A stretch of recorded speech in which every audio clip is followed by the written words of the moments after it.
اللہ تعالیٰ آپ کو جزائے خیر دے۔ بس شروع میں تو ہمیں بتائیں، ہمیں بھی آپ کا تعارف تو ہے بہرحال نام کے اعتبار سے اور ماشاءاللہ آپ کا ادارہ ہے، لیکن یہ ہے کہ آپ کا تعلق کہاں سے ہے، کیسے آپ کا دین کی طرف رغبت ہوئی؟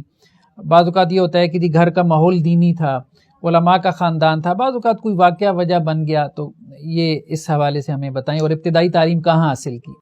بسم اللہ الرحمن الرحیم۔ آپ کا شکریہ۔ میرا آبائی تعلق ضلع مانسہرہ سے ہے، جو پہلے ایک تحصیل تھی، اب وہ ضلع ہے، اور اب ہماری تحصیل کا نام اگی ہے۔ اس میں ایک علاقہ ہے اپر تناول، جہاں پہلے ریاست تھی، نوابی نظام تھا۔ ہمارا خاندان 7 پشتوں سے علمی رہا ہے، اس لیے قاضی کہلاتے تھے، کیونکہ دینی معاملات میں فیصلے کرتے تھے۔ میری پیدائش 1945 ہے، اور ابتدائی تعلیم اپنے گھر میں اپنی والدہ ماجدہ مرحومہ، اپنے والد ماجد مرحوم اور اپنے دادا مرحوم سے حاصل کی۔ دینی کتب بھی پڑھتے تھے، اور پھر ساتھ اسکول بھی پڑھتے تھے۔ تو اسکول ہمارے گاؤں سے 5 میل کے فاصلے پر تھا، اور پہاڑی علاقہ تھا، تو ہم نے 5 میل پیدل چل کر پرائمری اسکول پاس کیا۔ پھر اس کے بعد گورنمنٹ ہائی اسکول اگی تھا، وہاں سے میٹرک کیا۔ پھر اس کے بعد 1961 میں میٹرک کیا، اور تقریباً دسمبر 1961 میں لاہور آئے، اور جامعہ نظامیہ رضویہ ہے لاہور میں، وہاں ہمارے استاد گرامی تھے علامہ مفتی عبدالقیوم ہزاروی رحمہ اللہ تعالی، جو اس ادارے کے سربراہ بھی تھے۔ اور جب تنظیم المدارس اہل سنت پاکستان قائم ہوئی تو اس کے پہلے ناظم اعلیٰ تھے، پھر بعد میں صدر بنے۔ پھر 1963 میں جامعہ عباسیہ ریاست بہاولپور میں ہوتا تھا، تو صدر ایوب خان کے زمانے میں حکومت کے زیر اہتمام جامعہ اسلامیہ بنا، تو ہم وہاں چلے گئے۔ پھر وہاں سے جب انتخابات کا زمانہ تھا صدارتی، تو کچھ ہڑتالیں ہوئیں، تعلیمی ادارے بند ہو گئے، تو 19 دسمبر 1964 کو میں کراچی آیا، تب سے کراچی میں ہوں۔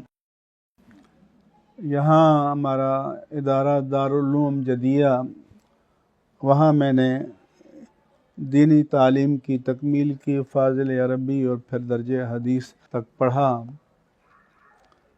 اس کے ساتھ ساتھ میں نے انٹر کیا، گریجویشن کیا، پھر ماسٹر کیا، LLB کیا، اچھا، بی ایڈ کیا، اور اسکول میں تدریس کی۔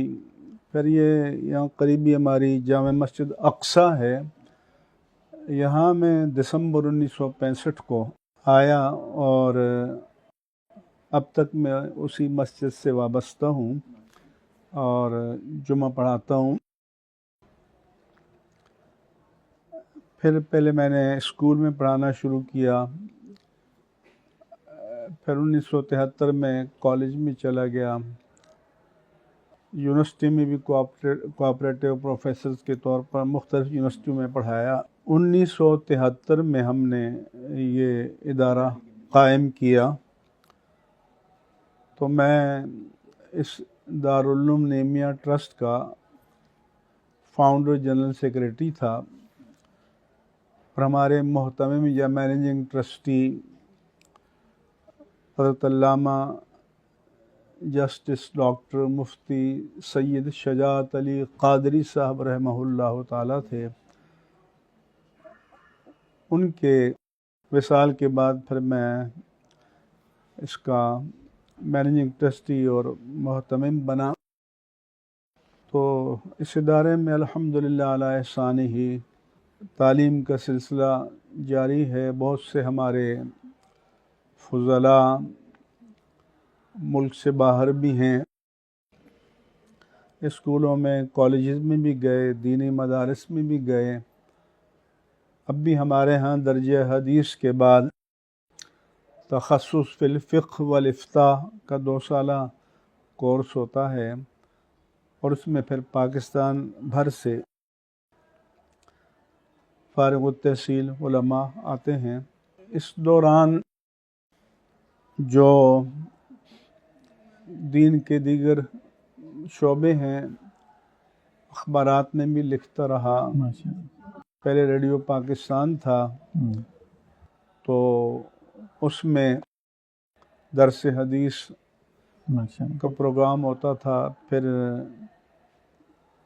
پی ٹی وی میں فرمان الہی ایک آخری نشریات ہوتی تھیں، اس میں کافی عرصہ حصہ لیا۔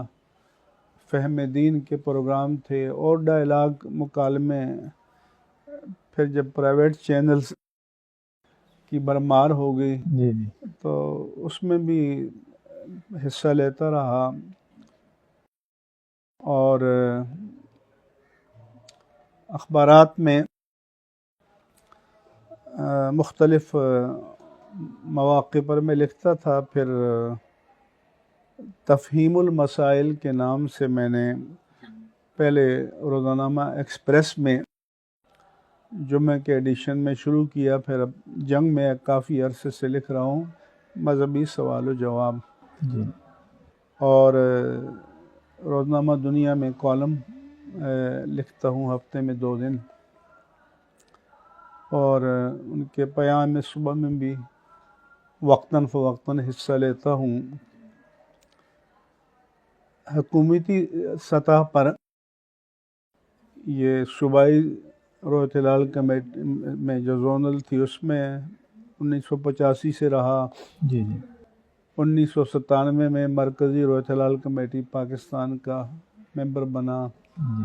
پھر 2001 میں ڈاکٹر محمود احمد غازی مرحوم وزیر بنے، جنرل پرویز مشرف کا زمانہ تھا، تو انہوں نے مجھ سے کنسلٹ کیے بغیر تشکیل نو کی، تو مجھے چیئرمین بنا دیا، اور پھر 2020 تک یہ سلسلہ چلتا رہا۔ یہ نواز شریف صاحب کے زمانے میں نفاذ شریعت ورکنگ گروپ بنا تھا، تو اس میں بھی میں ممبر تھا۔ پھر 2001 سے 2004 تک اسلامی ذاتی کونسل پاکستان کا بھی میں رکن رہا، اور ملک سے باہر بھی مختلف سیمینارز میں، کانفرنسز میں جانے کا موقع ملا۔ برطانیہ میں، یورپین یونین کے ممالک میں، امریکہ میں، کینیڈا میں، پھر انڈونیشیا، سنگاپور، ہانگ کانگ بھی ہوا، قزاقستان بھی ڈاکٹر غازی صاحب کے زمانے میں ایک ڈیلیگیشن میں جانے کا موقع ملا، عراق وغیرہ، مصر، اور ویسے بھی میں سال میں 1 آدھ بار باہر اپنے دوستوں کی دعوت پر جاتا رہا ہوں، اور تنظیم المدارس اہل سنت پاکستان کی صدارت میرے ذمے ہے۔ اس سے پہلے میں عاملہ کا رکن تھا، پھر سینئر نائب صدر تھا، پھر صدر کے طور پر خدمات انجام دے رہا ہوں، اور دینی مقاصد میں اشتراک کے لیے اور دینی مدارس و جامعات کی حریت فکر و عمل کے تحفظ کے لیے ہم نے اتحاد تنظیمات مدارس پاکستان بنائی، تو اس کا بھی میں جنرل سیکریٹری ہوں اور کام کر رہا ہوں۔ جو میرے فتاویٰ ہیں وہ 12 جلدوں میں چھپ چکے ہیں، میرے کالم بھی 6 جلدیں طبع ہو چکی ہیں، باقی جو اللہ کی توفیق سے کام جو بھی ہوتا ہے کرتا رہتا ہوں۔ ہمارے ادارے میں الحمدللہ لا احسانہ بہت بڑا وقی کام ہوا ہے۔ علامہ غلام رسول سعیدی رحمہ اللہ تعالی ہمارے شیخ الحدیث تھے، انہوں نے یہاں رہ کر مبسوط تفسیر تبیان القرآن لکھی، جو 12 مجلدات اور اس کے اشاریے پر مشتمل ہے۔ پھر بعد میں انہوں نے تفسیر تبیان القرآن لکھی، تو 4 جلدیں وہ کر چکے تھے، ان کا وصال ہو گیا، تو وہ بھی ہم تکمیل کرا رہے ہیں۔ پھر شرح صحیح مسلم بہت وقی، تو 7 مجلدات اور 8ویں اس کا اشاریہ ہے، وہ بھی ہمارے ہاں سے یہ ہوا۔ پھر نعمت الباری کے نام سے 15 مجلدات پر، اور اس کا بھی ایک اشاریہ الگ ہے، شرح بخاری لکھی گئی۔ اسی طرح سے جامع ترمذی کی شرح بھی ہمارے ہاں لکھی گئی ہے، جس کی 4 جلدیں چھپ چکی ہیں، اور کچھ زیر طبع ہیں، اور باقی پر کام ہے تقریباً 12 مجلدات میں یہ تیار ہوگی۔ سنن ابو داؤد پر بھی ہمارے ہاں کام ہو رہا ہے اور کافی آگے بڑھ چکا ہے۔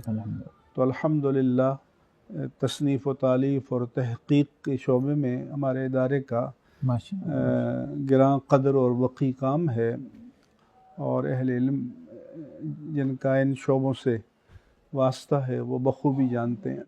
اچھا مفتی صاحب، آپ ماشاءاللہ تنظیم المدارس کی بھی آپ کے پاس ذمہ داری ہے، تو اس حوالے سے ہمیں یہ بتائیں، ایک تو حکومت کا ایک چاہت ہے، خواہش ہے مدارس میں اصلاحات کے حوالے سے، ان کے نصاب میں اصلاحات کے حوالے سے، وہ ایک طرف، اور ایک یہ ہے کہ خود مدارس میں بھی کچھ لوگ، جیسے ہمارے پاس لاہور میں ڈاکٹر محمد امین صاحب ہیں، انہوں نے کافی کوشش کی، ان کی کتاب میں نے دیکھی ہے، شاید آپ کی نظر سے بھی گزری ہو۔ یہ سوچ مدارس میں بھی بعض لوگوں میں پائی جاتی ہے کہ ہمیں کوئی نصاب کے حوالے سے بہتری لانی چاہیے، یا کوئی طرق تدریس کے حوالے سے ٹیچنگ میتھڈالوجی ہمیں بہتر کرنی چاہیے۔ تو ذرا دونوں پہ اگر آپ کچھ تبصرہ کریں کہ کس حد تک گنجائش ہے اس میں۔ ڈاکٹر محمد امین صاحب کا رسالہ وقتاً فوقتاً آتا رہتا ہے، تو میں اس کا مطالعہ کرتا ہوں۔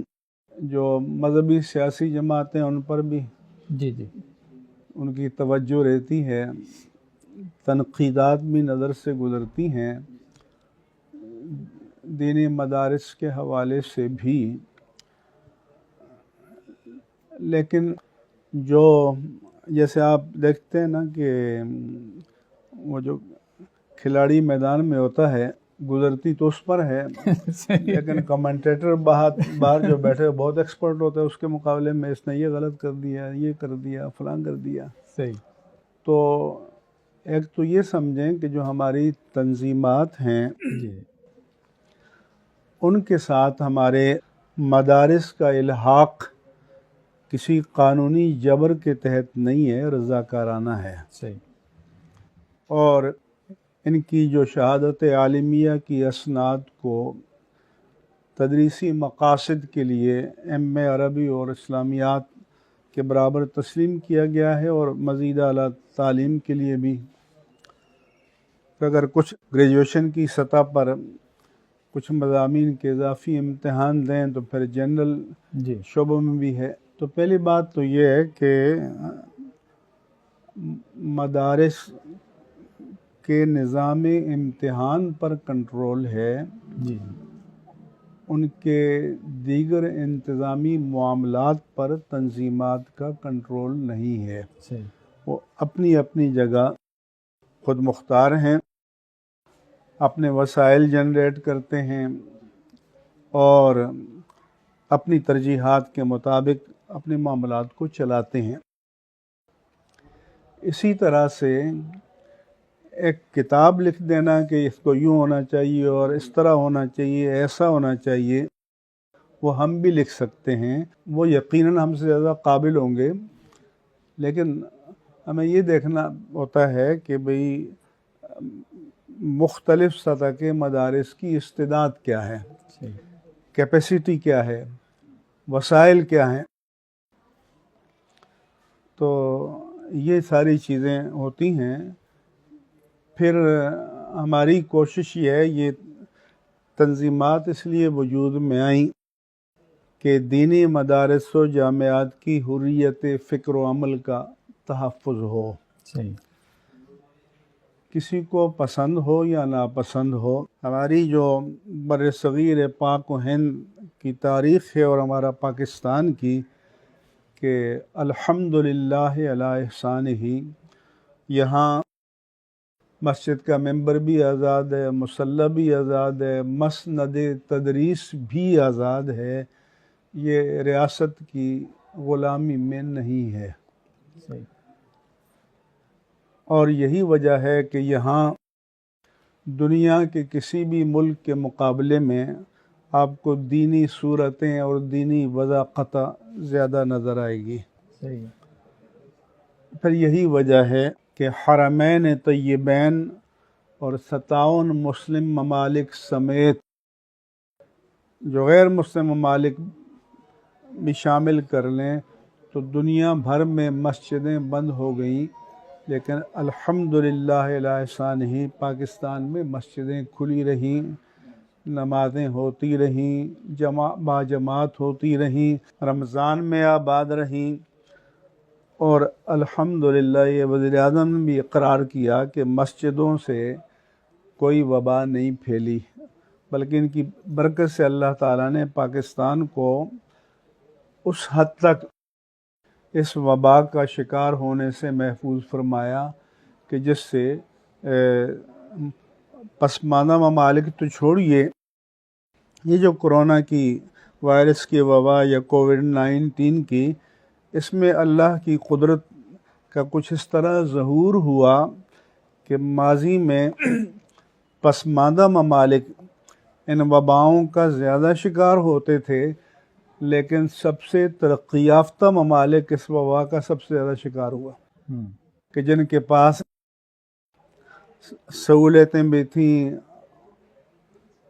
جن کے پاس وسائل بھی تھے، جن کے بارے میں کہا جاتا ہے کہ ان کا غذائی نظام بھی اعلیٰ طبی معیارات کے مطابق ہے، ہائیجینک سسٹم بھی اچھا ہے، مکانات، ماحول.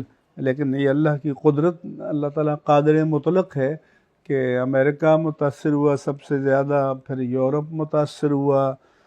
آبادی کے لحاظ سے دیکھیں تو برطانیہ بہت زیادہ متاثر ہوا، ہمارا پڑوسی ملک بھی ہم سے زیادہ متاثر ہوا، لیکن اللہ تعالیٰ نے پاکستان کو اس بڑی تباہی سے بچائے رکھا. یہ اس کا فضل ہے، احسان ہے، کرم ہے.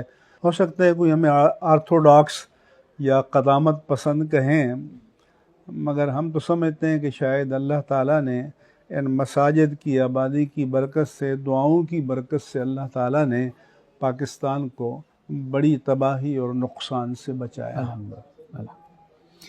اچھا مفتی صاحب، آج کل ہمارے نوجوانوں کا ایک بڑا مسئلہ ہے کہ جی فرقہ واریت بہت زیادہ ہے، مطلب جو یونیورسٹی کے یا وہ پڑھے لکھے جو ہیں، اس کا کیا حل ہو سکتا ہے؟ تقریب بین المسالک یا مسالک کے درمیان تعامل کے حوالے سے اب یہ تو نہیں ہو سکتا کہ سب اپنا مسلک چھوڑ کے ظاہری بات ہے وہ تو اس کا مطلب تو نہیں ہے اتحاد کا مطلب کہ سب ایک ہو جائیں، لیکن یہ ہے کہ اپنی اپنی شناخت باقی رکھتے ہوئے دوسری کے بارے میں کوئی رواداری، تو ہم کس حد تک اس میں جو ہے وہ کوئی گنجائش ہے یا ہم کیا کرنا چاہیے ہمیں؟ ایک تو یہ ہے کہ پہلے خلافیات کے بارے میں اہل مذہب کو زیادہ طعن کیا جاتا تھا، ملامت کیا جاتا تھا، مگر اب میں کہتا ہوں کہ جو سیاسی فرقہ واریت ہے وہ تو ہم سے کئی درجے آگے ہے۔ صحیح، ایک دوسرے کی توہین، تنقیص، تذلیل، تحقیر وہاں تو ہر روز سر شام ہوتی ہے۔ اس درجے میں موجودہ دور میں میں سمجھتا ہوں کہ دینی ماحول اس انتہا پر نہیں ہے، ایک بات۔ دوسرا یہ ہے کہ مسالک شروع سے چلے آ رہے ہیں، اس کو کسی خواہش یا جبر کے تحت ختم نہیں کیا جا سکتا۔ جو کرنے کا کام ہے وہ یہ ہے کہ ہر ایک اپنے اپنے دائرہ کار میں دلیل و استدلال سے بات کرے، اپنا موقف دلیل و استدلال سے پیش کرے، کیونکہ یہ جدید دور میں تعلیم پہلے کی بنسبت عام ہے، تو جو لوگ ہیں ناظرین یا سامعین یا قارئین وہ بہتر فیصلہ کر سکیں گے دلائل کو دیکھ کر۔ جو نقصان ہوا وہ یہ تھا کہ ایران عراق جنگ کے فالو اپ میں یہاں ایک پراکسی ٹکراؤ شروع ہوا اور تشدد در آیا۔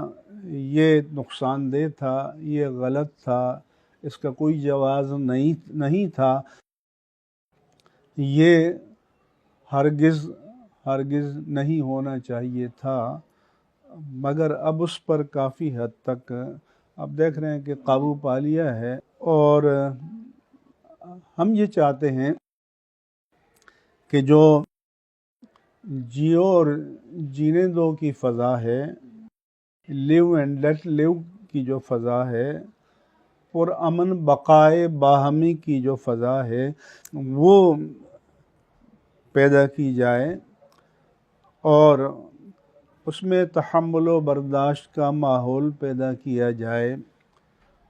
دوسرا یہ ہے کہ دین کے جو مشترکہ مقاصد ہیں، مشترکہ ایجنڈا ہے، جو مختلف فی نہیں ہے، متفق علیہ ہے، اس میں مل کر کام کیا جائے تو اس کے نتائج زیادہ مثبت برآمد ہوتے ہیں۔ کسی مکتب فکر نے تنہا کوئی بڑا مورچہ سر نہیں کیا، لیکن پاکستان کی تاریخ کا مطالعہ کریں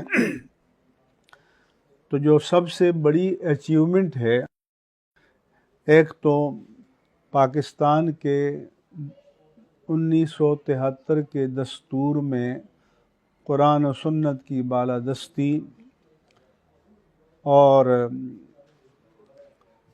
اسلامی نظریاتی کونسل پاکستان کا انسٹیٹیوشن، دستور کا ریاست کو پابند کرنا کہ مسلمانوں کو اسلامی تعلیمات کے مطابق زندگی گزارنے کے لیے فیسیلیٹیٹ کرے، سہولتیں فراہم کریں۔ فیڈرل شریعت کورٹ بھی بنائی گئی، اگرچہ اسے جس طرح فعال ہونا چاہیے تھا ویسے نہیں ہے، یا اسلامی نظریاتی کونسل کی سفارشات پر جو عمل ہونا چاہیے تھا اور پارلیمنٹ میں قانون سازی ہونی چاہیے تھی وہ نہیں ہے، لیکن کم از کم اکیڈیمکلی یا جو دستوری میثاق ہے، کنوکشن اور کمٹمنٹ ہے، اس کی حد تک ہمارے دستور میں دیگر دساتیر کے مقابلے میں اسلام کا تحفظ زیادہ کیا گیا ہے۔ ظاہر اس میں تمام مکاتب فکر کے علماء کی مساعی شامل تھیں جو 1970 کی اسمبلی میں منتخب ہو کر آئے تھے اور پھر دستوری کمیٹی میں شامل ہوئے اور دستور تشکیل پایا۔ اسی طرح سے ارتداد قادیانیت کی جو دوسری آئینی ترمیم ہے وہ بھی سب کے اشتراک عمل سے کامیابی سے ہمکنار ہوئی۔ میرا خیال ہے کہ عہد رسالت مآب صلی اللہ علیہ وآلہ وسلم کے بعد جو پہلا ختم نبوت کے عقیدے کا تحفظ تھا اور ارتداد انکار ختم نبوت کے فتنے کا سد باب تھا، وہ حضرت ابو بکر صدیق رضی اللہ عنہ کے عہد خلافت میں ہوا، اور اس کے بعد جدید دنیا میں اور ان گزشتہ صدیوں میں دستوری تحفظ جو ہے وہ پاکستان کے دستور میں اس کو عطا کیا گیا ہے۔ اگرچہ اس کے تقاضوں پر کما حقہ عمل نہیں کیا گیا، لیکن ہمارے پاس ایک دستوری گارنٹی بہرحال موجود ہے، اور جو قادیانی لوگ حضرات ہیں انہوں نے اپنے اس دستوری اسٹیٹس کو تسلیم نہیں کیا۔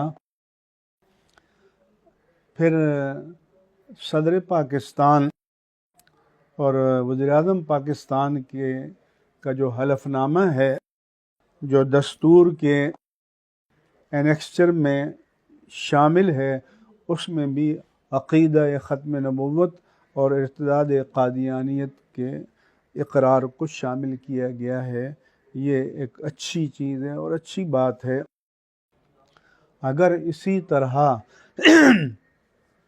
مل کر مساعی کریں آئین و قانون کے دائرے میں رہتے ہوئے، تو مجھے امید ہے کہ اور کامیابیاں بھی مل سکتی ہیں۔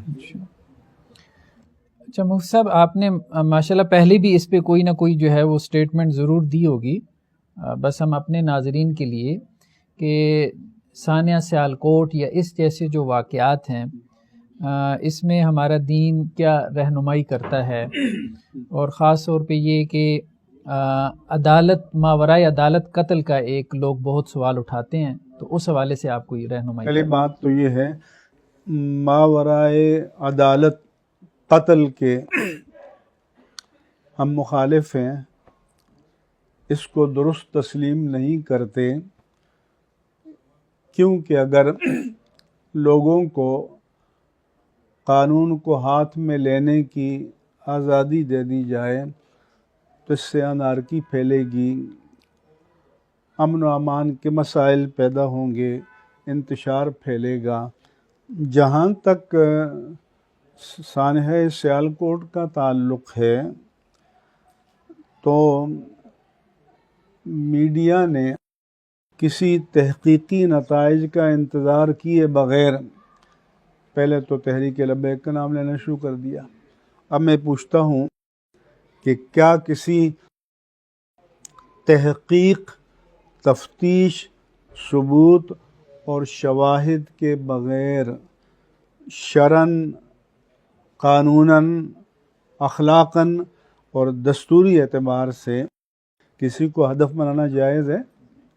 تو یہ جو میڈیا پر بیٹھ کر ہمیں بھاشن دیتے ہیں تو کیا وہ خود اس اصول کی پابندی کرتے ہیں؟ تحقیق ہونے دو، لے آؤ ریکارڈ پر، اگر شواہد ثبوت ہیں۔ کسی نے لبیک یا رسول اللہ کا نعرہ لگا دیا اور اس کے نتیجے میں آپ پارٹی کو نشانہ بنا دیں، تو میں نے کہا تھا کہ 10 بندے ڈاکہ ڈالیں اور بھاگتے ہوئے پاکستان زندہ باد کا نعرہ لگا دیں، تو کیا یہ کہنے کا جواز بنتا ہے کہ یہ حکومت پاکستان نے کرایا؟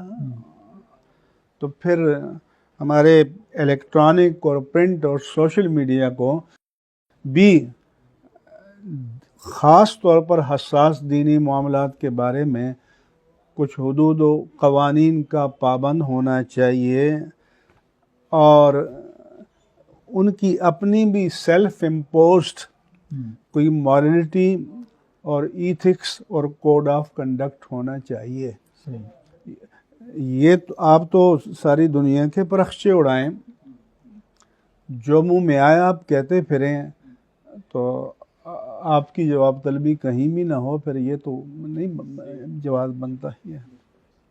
بس مفتی صاحب آخری بس سوال ہے آپ سے کہ کوئی خاص طور پہ ہماری جو ینگ جنریشن ہے، جو یوتھ ہے، نوجوان ہیں، ان کے لیے کوئی ایسی جامع سی نصیحت کر دیں، جیسے اب ہم لوگ ہیں، بہت سے بچوں میں دین کا کام کرنے کا جذبہ ہے، باہر نکلتے ہیں، تاکہ وہ ڈی ٹریک نہ ہو جائیں، کسی سیدھے رستے پہ لگے رہیں، کوئی خیر کا کام کر لیں، ٹھیک ہے، کسی شر میں نہ پڑ جائیں، تو اس حوالے سے کوئی نصیحت؟ میں اپنے جلسوں میں، اپنی مسجد میں بھی، اجتماعات میں بھی کہتا ہوں کہ ایسے عالم میں کہ جب پرنٹ میڈیا، الیکٹرانک میڈیا، اس الیکٹرانک میں بھی ایک مین اسٹریم میڈیا ہے، اور پھر نیوز چینل کی آفتیں الگ ہیں، انٹرٹینمنٹ چینلز کی آفتیں الگ ہیں، پھر سوشل میڈیا ہے، انٹرنیٹ ہے، تو میں لوگوں سے کہتا ہوں کہ یہ چاروں طرف شیطانی جال پھیلے ہوئے ہیں، تو اس میں جب میں مسجدوں میں جاتا ہوں، دینی اجتماعات میں جاتا ہوں، اور بڑی تعداد میں نوجوانوں کی دیکھتا ہوں، تو میں کہتا ہوں کہ میں انہیں سلام کرتا ہوں۔ میں ان ماؤں کو سلام کرتا ہوں کہ جن کی گود میں ان بچوں نے پرورش پائی ہے، کیونکہ باہر نکلیں تو چاروں طرف شیطان کے جال بیٹھے ہوئے، کہیں پر ایڈورٹائزمنٹ کے بل بورڈ ہیں، کہیں پر کیا ہیں، کہیں کچھ ہیں، تو اس میں بڑی تعداد میں نوجوانوں کا مساجد میں آنا، ہماری مسجدوں میں آپ آئیں تو آپ کو نوجوان زیادہ ملیں گے، اس پر ہمیں مطمئن تو نہیں ہونا چاہیے، کوششیں جاری رکھنی چاہیے، لیکن جتنا اللہ نے کرم فرمایا ہے اس پر اللہ کا شکر بھی ادا کرنا چاہیے۔ بلکہ میں تو مسجدوں میں کہتا ہوں جو حضور نے فرمایا نا کہ سبعۃ یظلھم اللہ یوم القیامہ یوم لا ظل الا ظلہ، کہ 60 کیٹیگریز کے جو لوگ ہیں، 7 طبقات کے لوگ ہیں، ان پر اللہ تعالیٰ قیامت میں اپنی رحمت کا خصوصی سائبان فرمائے گا، جبکہ اس دن اس کے سائے رحمت کے سوا کوئی جائے پناہ نہیں ہوگی۔ اس میں دوسری کیٹیگری میرے آقا و مولا صلی اللہ علیہ وآلہ وسلم نے بیان کی کہ شاب نشأ فی عبادت اللہ عز وجل، کہ وہ نوجوان کہ جس کی شباب کی جو نشت ہے، نہضت ہے، جس نے عنفوان شباب میں اپنی زندگی اللہ تعالیٰ کی بندگی میں گزاری ہو۔ تو ہمارے بزرگ لوگ مسجدوں میں چڑچڑے ہو جاتے ہیں لڑکوں کو دیکھ کر، تو میں کہتا ہوں کہ بابا آپ کے اور ہمارے 100 سجدوں کی شاید وہ قدر نہ ہو جو ان نوجوانوں کو ایک سجدے کی ہے۔ اس لیے میرے بس میں ہو تو میں تو مسجد کے دروازے پہ کھڑا ہو جاؤں، اور جو عمر نوجوان ہے اس کو ہار پہناؤں۔ تو ہمارے علماء کی ذمہ داری ہے کہ ان کو انکریج کریں، ان کو حوصلہ افزائی کریں، ان کو انگیج کریں، تو آپ حضور کو ایک اچھا امتی تو لوٹا دیں۔ اس لیے مسجدوں میں آئے ہیں تو علماء کی ذمہ داری ہے کہ ان نوجوانوں کو پیار دیں، محبت دیں، توجہ کریں، ان کی قدر کریں۔ یہ پاکستان کا اثاثہ ہیں، اسلام کا اثاثہ ہیں، دین کا اثاثہ ہیں، اور وہ کہتے ہیں کہ جنہیں حقیر سمجھ کر بجھا دیا تم نے، یہی چراغ جلیں گے تو روشنی ہوگی۔ ماشاء اللہ، جزاکم اللہ خیرہ، بہت شکریہ مفتی صاحب، آپ نے اس کے لیے ٹائم نکالا۔ تو ناظرین، یہ تھا ہمارا آج کا بیٹھک کا پروگرام۔ انشاءاللہ نیکسٹ ایپیسوڈ میں ہم ایک نئے عالمی دین اور ایک نئے اسکالرز کے ساتھ آپ کے سامنے حاضر ہوں گے. اس وقت تک کے لیے اللہ حافظ. السلام علیکم ورحمۃ اللہ وبرکاتہ.